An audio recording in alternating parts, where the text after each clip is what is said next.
I'm sure I'm an assistant professor at Alexandria College.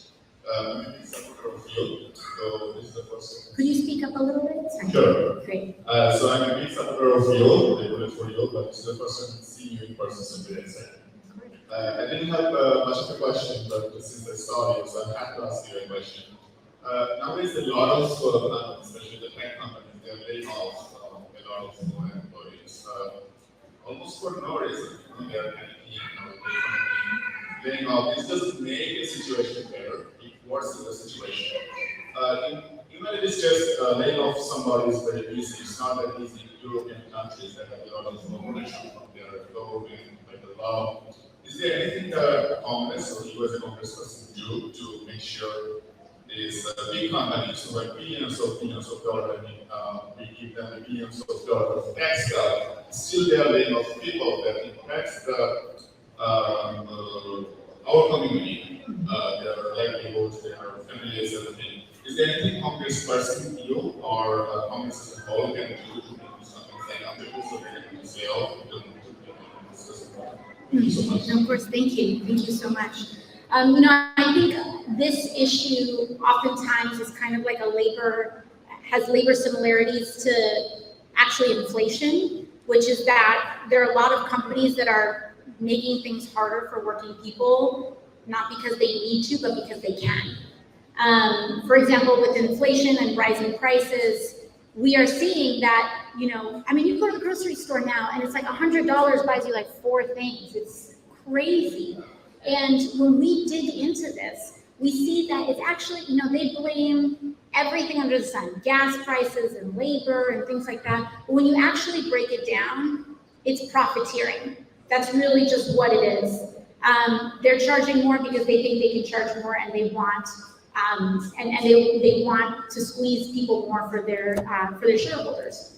And when we see with these mass layoffs, it's also very similar. There aren't really conditions that we see out there that really explain why these companies are justified in laying off all these people in a sector, but they are.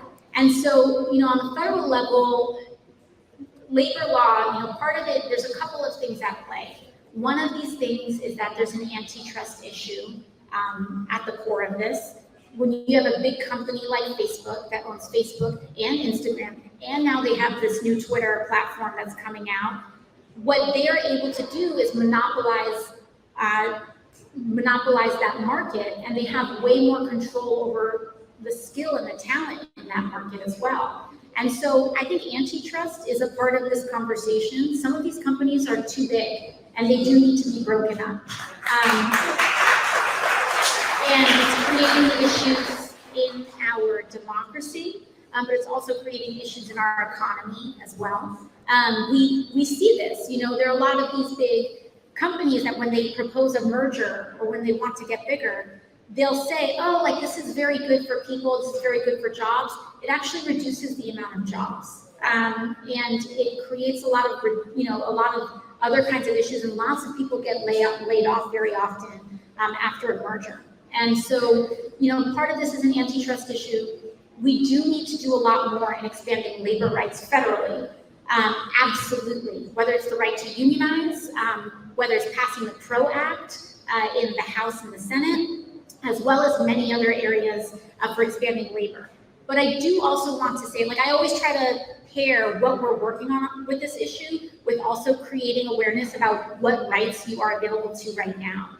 In the state of New York, we have a law on the books that says if you are a company that employs, if you are a large company that employs beyond a certain amount of people, you have to give notice, public notice, before if you are planning layoffs, I believe 3 months.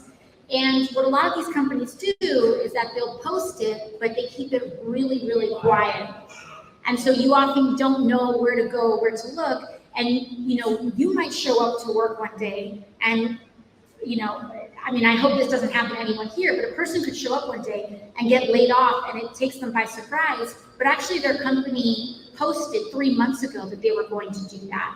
And so you should know your rights here in the state of New York. If you work for a company that is in the eligible size and they don't post it, you are eligible for recourse as well. So it's very important that you look up if your company followed the law on that. And if they didn't, then you may have certain recourse available to you. So those are companies that are based in New York and California as well. And so that covers a lot of tech companies. And in fact, that was one of the things that we saw potentially with Twitter, right? When Elon Musk just said, oh, we're going to lay off all these people, we had to say, hey, was this posted? And if it wasn't, then you're in violation of labor law. And so there are a lot of federal laws that we're pushing to protect people, but even in the absence of that, because we have a Republican majority in the House, our state laws are strong, especially in the state of New York and in the state of California, where a lot of these companies are located, and they also have to adhere to that as well. So I just want to make sure you know your rights in that respect too. Thank you.